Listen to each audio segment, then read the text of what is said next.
Chapter 5. It Wasn't a Dream. Alex woke up to the annoying buzz of an overzealous gardener and his mighty leaf blower. He tried pulling the covers over his head to block the sound and sunlight out, but when he shut his eyes, images of the night before invaded the darkness under the blanket. He remembered the fight, storming out of the party, the broken glass, but the rest was unclear. Bizarre pictures flashed before his eyes, and some things too terrible to recall. He threw back the covers to let the flood of light bleach the weird images from his memory.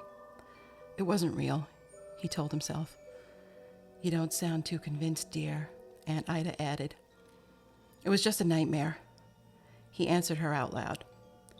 Alex slowly got out of bed. His feet touched the soft velvet of the rug, and he immediately recoiled, as if he had stepped on hot coals. He peered at it over the edge of his bed. This rug was in my nightmare, he recalled. It shone brightly in the sun, beckoning him. He carefully moved off the bed, keeping his gaze on the rug the whole time. I'm not scared of you, he insisted, not really sure of whom he was speaking to. He leaned in closer. With both hands he caressed it. The softness was like a kitten, warm, alive. Alex! His mother's voice boomed up the staircase. What? He replied, catching his breath. Come down, I'm making pancakes, Nora shouted.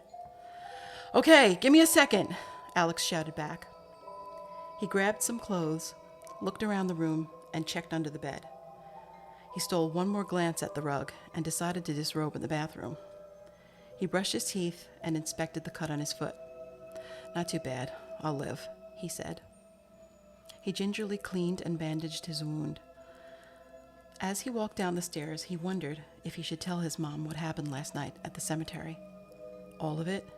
Any of it? But when he entered the kitchen, he realized how impossible that would be. Nora was sitting at the kitchen table, squinting at the screen of her laptop. Her eyes were uncharacteristically framed in dark circles.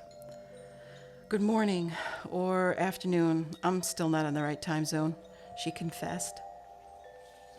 She smiled and went back to typing. Alex walked over to the stove. The 3 pancakes on the griddle were rapidly heading to a fiery end. Mom, the pancakes are... His mom finished the sentence. Well done. Oops. Sorry, baby. I was a little distracted, she apologized. Alex rolled his eyes and tossed them in the trash. He grabbed some cereal instead. I'm just trying to update my blog. I didn't post anything during the vacation, she continued, sounding like a kid giving a lame excuse for not doing a homework assignment. Yeah, Mom, you better get to work. I'm sure all the history buffs out there are having a panic attack, Alex urged sarcastically. Have you ever read it? Sometimes we have some pretty cool discussions, like conspiracy theories, alternative universes, a lot of things you might enjoy, Nora suggested. Right, like the ancient aliens theory. Isn't that the one that got you fired from that last college? I wasn't fired. I was let go due to low enrollment. Now your dad, on the other hand, she countered. Oh yeah, he got fired. He proposed that elements on the periodic table have feelings, Alex teased. Have consciousness, Nora corrected. Right, and if we ask them nicely, they will provide clean energy for our world, Alex added. Hey, if you don't believe it, don't wear the t-shirt, she laughed. Alex looked down to see that he was, in fact, wearing the t-shirt from his dad's new company. The acronym, EARTH, Energy Alternative Resources Through Hydrogen, was emblazoned on the front of it. I'm wearing it ironically, Alex stated, and threw out a sardonic smile. Right. Nora went back to typing, then abruptly stopped. Hey, I almost forgot. Martin called, she casually mentioned. The smile left Alex's face immediately. He said you weren't answering your phone. Sounded like it was important, she added. Alex frowned and gave a disinterested shrug. Nora picked up on it. Don't tell me you're fighting with him again, she asked. I am done with him. I am done with everyone at school, Alex announced and walked out of the kitchen. He sat down on a sofa in the living room. His mom followed and sat beside him. Did something happen? Tell me what's going on, she pleaded. He looked at her. The sunlight of mid-afternoon shone on her face, and Alex remembered when they were so close. He could share all the details of his life, unedited. But in recent years, that communication just started to erode. Right now, he wanted to tell her everything, but all he could get out was, "I can't explain, Mom. I'm just done. Lately, every time you go out with your friends, it ends in an argument. Then you don't talk to anyone for weeks." "It's because they're all idiots," Alex insisted. "Alex, I know you don't want to hear this, but I think you're still mourning over Chris," she suggested. "I'm not. I'm fine," he said flatly. "You are not fine. I think you need to talk about it instead of holding it all inside," she urged. "Mom, I don't want to talk," he mumbled. "Grieving is a normal phase that people go through when a loved one dies," she offered. "I don't want to have this conversation now," Alex interrupted. Okay, she said. Nora let it go. He will talk when he's ready, she thought. She ruffled his hair. "I'm okay." Alex did his best to reassure her, but inside, he knew she was right. They were both startled when his dad walked in, slightly winded from his daily jog. "Do I smell pancakes?" he asked. The inside joke broke the tense moment, and they both smiled. He walked over, gave Alex a hard pat on the back, leaned in, and gave Nora a kiss. "You're back early," Nora said. "I know. I cut out the last mile. I'm getting old," he huffed as he plunked down into a big leather chair. "Oh, so the cops round near St. Mary's Cemetery," he mentioned. With that statement, Alex became rigid. "What happened? Was it vandals?" "It's usually vandals," his mom questioned. "Maybe, but they had the crime unit up there too," he added. Alex stood up so abruptly it surprised his parents. "I gotta go," he announced, and swiftly exited the room, leaving them both with a quizzical expression. He ran up the stairs to his room and slammed the door shut.